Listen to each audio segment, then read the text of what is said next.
So this may be going up before episode 4 due to technical difficulties. Yes. And footage being on a computer that doesn't work anymore. Daenerys' epicness kind of broke. But it's a good out episode. this computer. So it'll come out. Yeah. It'll come out later. So we'll... Stay tuned. Yeah.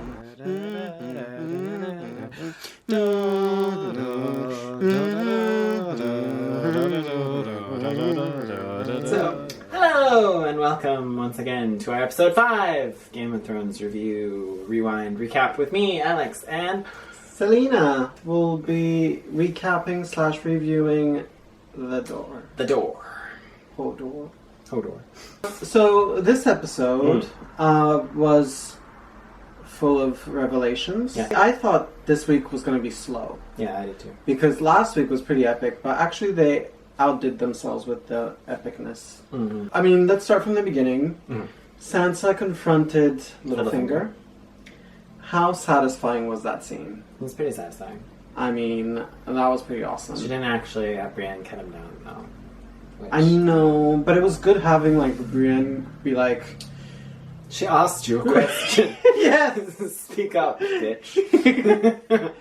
Also, you know what I found really interesting? Basically, he was really uncomfortable saying that he raped her and that he abused her, the kinds of things he did. Yeah. Which almost like the show writers are embarrassed about talking about how they use rape to... But I think that's very typical, especially of men, to be afraid of talking about rape, especially with victims of rape. So I thought that was kind of a powerful moment. And just loved Sansa standing up for herself. Plus it was nice to see Sansa go like, well, you rescued me from the family that was abusing me and who killed my father, and then married me to a family that killed the rest of my family. Yeah, basically. So... Including the woman you loved, right? Who? What? Littlefinger was in love with Catelyn, right? Oh, that's right, yeah. So... And yeah, and he was the one, I mean, I don't think Sansa knows this, but he betrayed Ned, which is like different from the books where Sansa played a little bit more of a part in little Arya. Yep. Training away, getting beat up again. Yeah, not doing too good on the martial arts. But then she got to see this play that just kind of refreshed her memories of season 1, albeit slightly... Except Robert was more fun in the play than he was in the season. Yeah. Tyrion played a rather big part in that. Yeah, I thought it was very interesting how we could see how, like, the common people think about, like, the stuff they hear about, like, the news, basically, how it's being spun to them. And basically now Tyrion is being made to have caused all the bad stuff, and he's the and demon behind everything. Joffrey wasn't that bad. Yeah. Cersei was quite good as well. Yeah. King Robert was a bit of a joke. Yeah.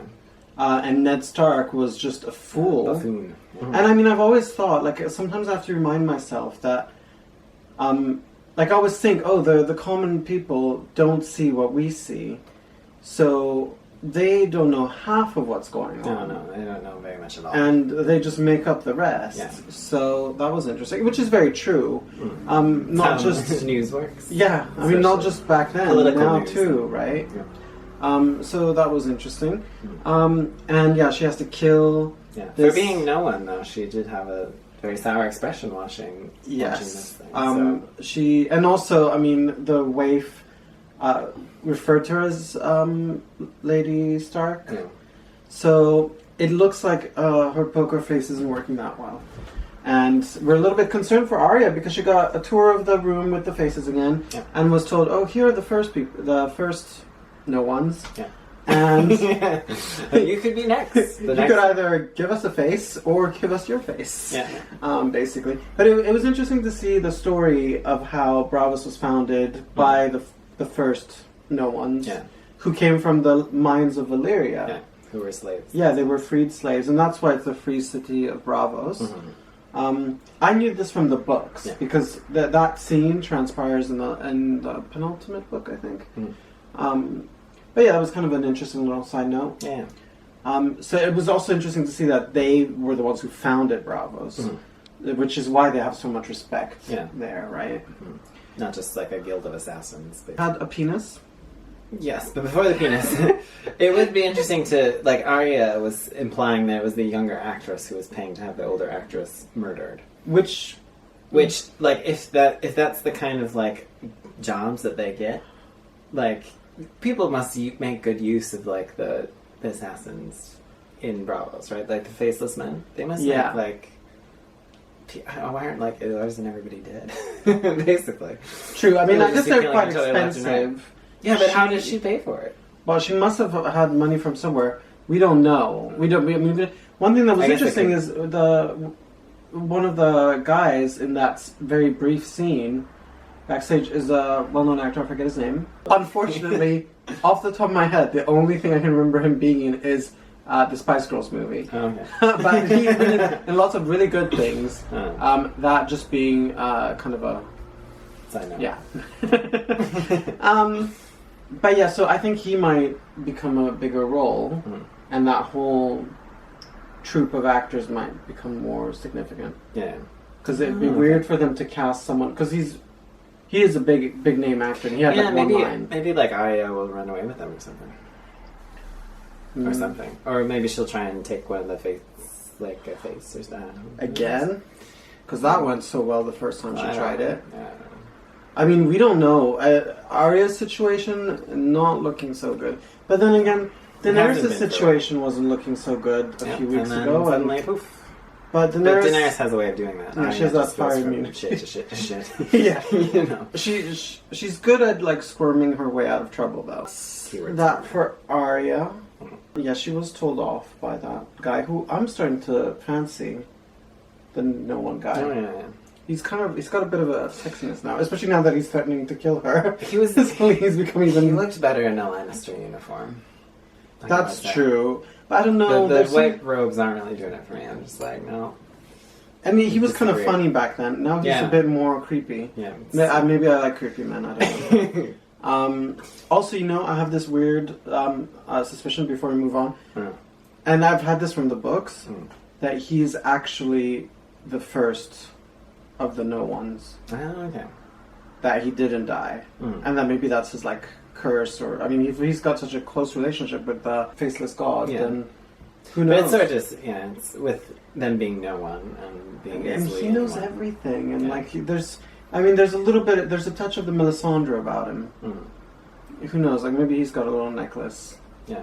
He takes off his face, so I guess he doesn't need to do that. Yeah. Speaking of Melisandre... So we had a touching scene with Daenerys and Ser Jorah, where she forgave him and commanded him to find a cure for his condition, which is probably the kindest thing she could do for him. Seems pretty nice. Actually, side note, in the books, they imply that Daenerys is immune to disease. Okay. All disease? Well, we don't know. It's just there's a plague going on outside Marine, and she goes out to help the people, and very much like a Princess Diana kind of thing. And she doesn't care. Like, people are, like, super scared of, because it's super contagious, but she's totally fine. She doesn't care. So we don't, like, anyway. Side note, probably not relevant to the TV show. And then we had a new Red Priestess introduced. The head Red Priestess. She had a Spanish-sounding accent, so I'm guessing she might be from Volan. She had her own little necklace. Yeah, and matching outfit. Yeah. Well, hers is a little bit more hoity-toity. A little brocade. But it has the same pattern. Have you noticed? All of them have this kind of, like, beehive pattern. Oh. I thought hers had, like, starbursts or sunbursts on it or something. No. I mean, from what I remember, every single gown that I remember Melisandre wearing had this the beehive pattern, and so did she, but maybe she had something more going on as well. Interesting symbolism. She's kind of scary. Yeah. A good scare. Yeah, like, she knows a lot. I mean, she knew that Tyrion saw another Red Priestess at the Long Bridge. Exactly what was said. Yeah, which, I mean, is not a huge... mantra is probably consistent. Yeah, and it's not a huge sketch. I mean, it was kind of funny that she knew he was there, even though he was going incognito, but he was spotted by a Red Priestess, so that part, plausible. Yeah. Less comforting was... It depends on how you look at it. I was comforted by it. I was like...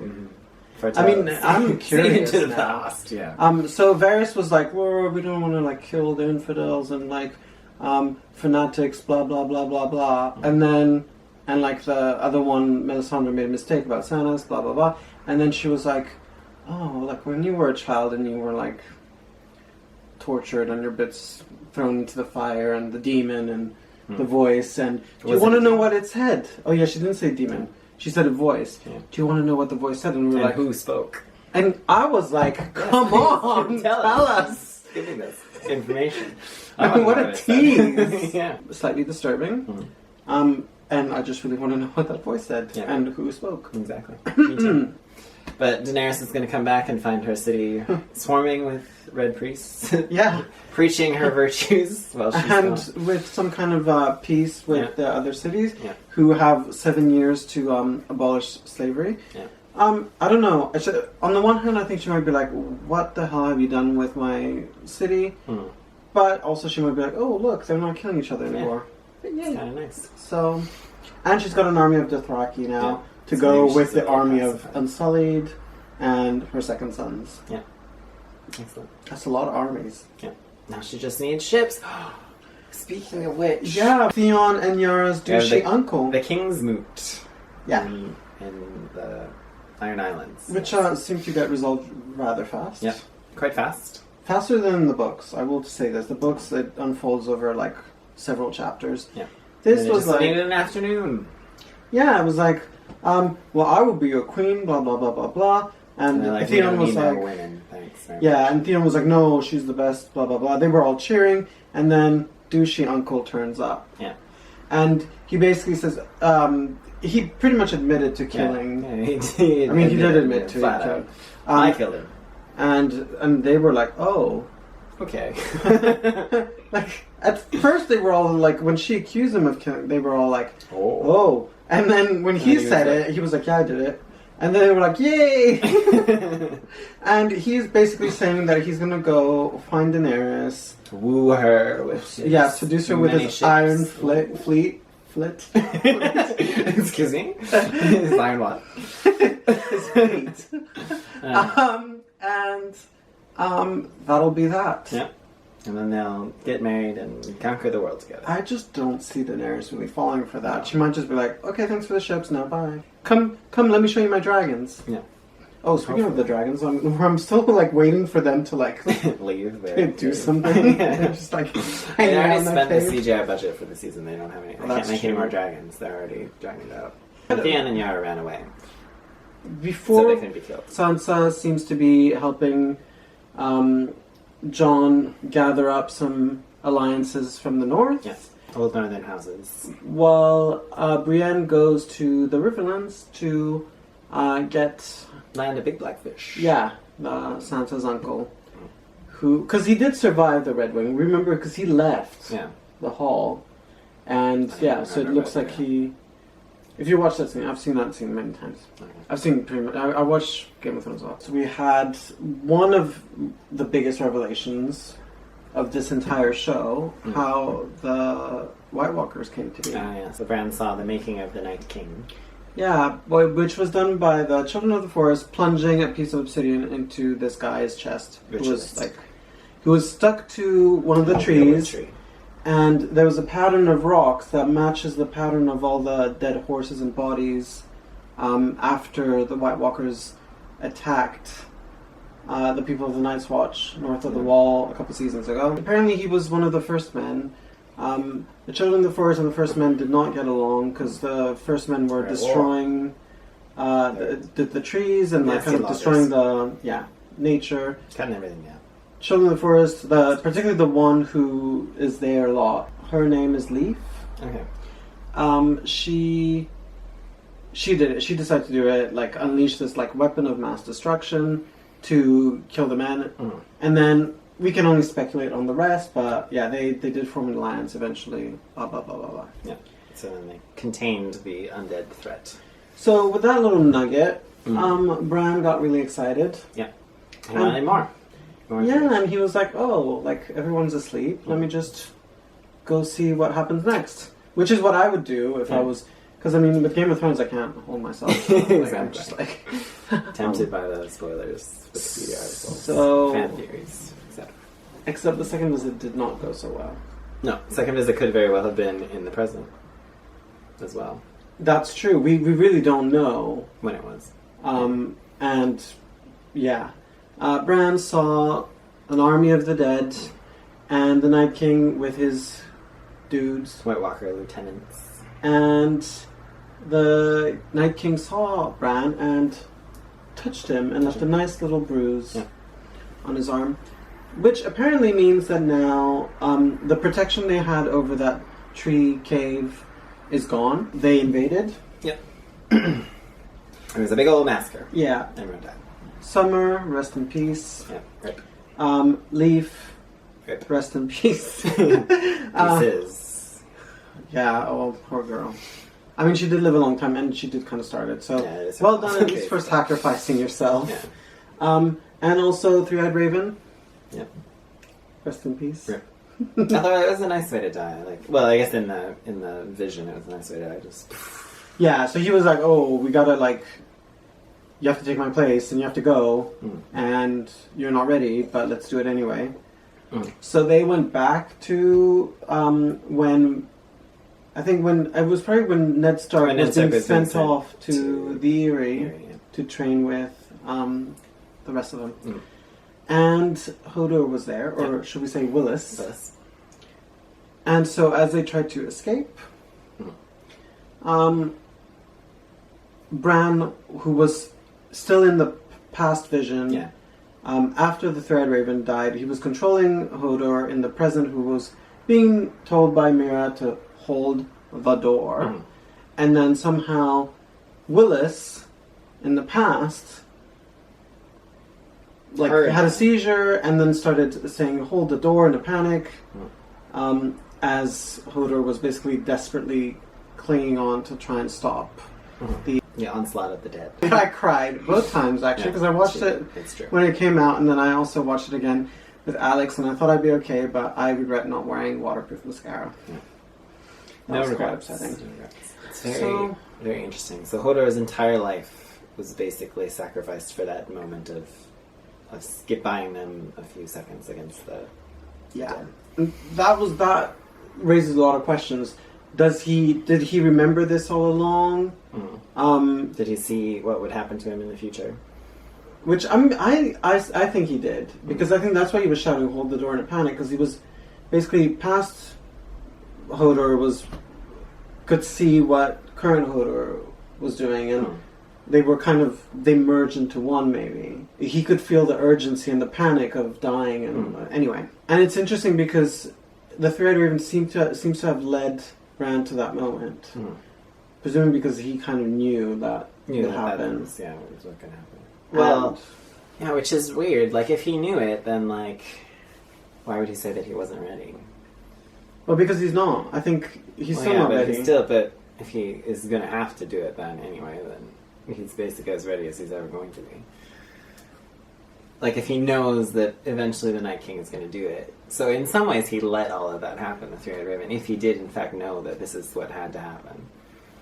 We don't know. Yeah, I mean, I feel like you actually made a really good point, because I mentioned this is like a closed time loop or whatever. It's linear of causality. Time. It doesn't... If you go back in the past and change something, it was already... that's what happened all along. Yeah. So which you're I like, not because actually the physics changing is a bit more real if that's the case.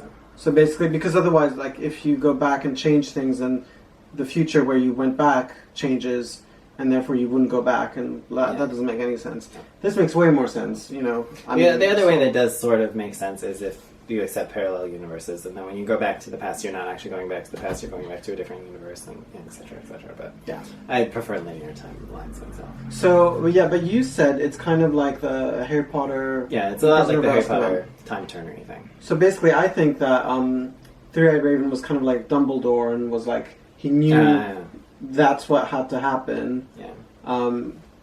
But maybe he didn't know the specifics. Yeah. So as we know, especially if you've read the books, that the wall isn't just built but from ice and rocks and stuff, but it's actually got a little bit of magic in it. We know the wall has some kind of magical protection against the White Walkers, and we know that cave had a magical protection that was then, because Bran was there, the protection was gone. So My theory is that Bran, who was, I think, named after Bran the Builder who built the wall, will cross the wall and dissolve the protection. And the wall will be no more. He'll be Bran the Unbuilder. Also because we saw that guy, the Night King, he touched his fist to the ground and like split the ice and stuff. Yeah. So I think he'd probably do the same thing to the wall once the protection is gone. Yeah. So not good. Not good Bran at all. Well, that could be good. Because Daenerys then will show up and burn all that. The Night King is It was one of the first men created by the Children of the Forest. So it does pose a lot of questions. Were the seasons even before that happened? And did they start being messed up Because of that? because of them? Did they basically... Even because of the protection, or like the wall being put up, like it maybe stops winter only for so long and then builds up. Maybe. Then stops. That's possible. I mean, things got messed up, but I just want to know how messed up they were before. Yeah. Because it sounds like climate change may have begun because of that. Well, and even did it seem like the North was all that cold when they were making the Night King? Did it seem greener? Did it seem? I can't remember now. But I mean, the North is generally quite green unless it's winter. But I mean, like beyond the wall, it's not. Yeah, but were they beyond the wall? I assume so. Oh, possibly, yeah. Oh, that's interesting. Because I assume that tree when the stones are also in the north. But actually, I think even... Because Bran went there, that's the same place where Bran got touched by him. That's true, but we don't know if that was just like Yeah, but if he was the Night King and had an army, then he's probably still beyond the wall. That's true, but we don't know how real that vision was, if that was just maybe... I don't know. But you're probably right. I had this thought. You know the whole dragon riders thing, the dragon has 3 heads, blah, blah, blah, blah, blah. And everybody's saying basically Daenerys is the one of them, Jon Snow is the other one, and then everybody's kind of speculating on the third one, but they're saying Tyrion. Yeah. Or like they want it to be Tyrion. I think it's Bran. Bran now is no longer there. I thought he was going to like be part of that tree forever. Yeah. He's not. He can warg, which means he can control pretty much everything. So maybe he'll ride the dragon in its... Yep. Okay.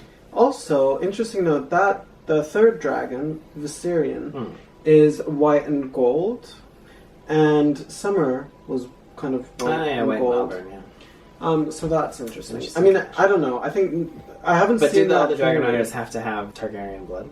I don't know, because he's like special and stuff. Yeah. It would make more sense for him to be one than Tyrion, Yeah. unless Tyrion is also Targaryen and we just don't know about that. Yeah. But I don't think I so. thought in the books there was some speculation that his mother maybe was unfaithful to I Tywin. don't remember. Maybe it's just a theory. Yeah, I mean, his father was unfaithful. Or his father didn't believe that Tyrion was his son. But I mean, that was to do with him just being a dwarf, I Yeah. think. Also, I have this other theory about the R'hllor worshippers. So you know how they're talking about the wars to come, blah, blah, blah, blah, blah. They want to basically destroy the Night King, etc. I'm wondering if their war is not so much with the Night King as much as the Children of the Forest who started that. And they're against all the unfaithful. Maybe they want to just burn all the trees and That stuff. could be And burn all of nature. Or something, right? so I think they might be kind of like the hidden enemy that will... I mean, they're not that... They're pretty threatening. They're not that hidden. Yeah, they're pretty threatening already. But I just feel like maybe it's one of those things where towards the end they will defeat the Night King and then it's suddenly like fire everywhere and destruction. Which is not good either. No. And it is called A Song of Ice and Fire. Fire. See you next time. Thank you. Bye.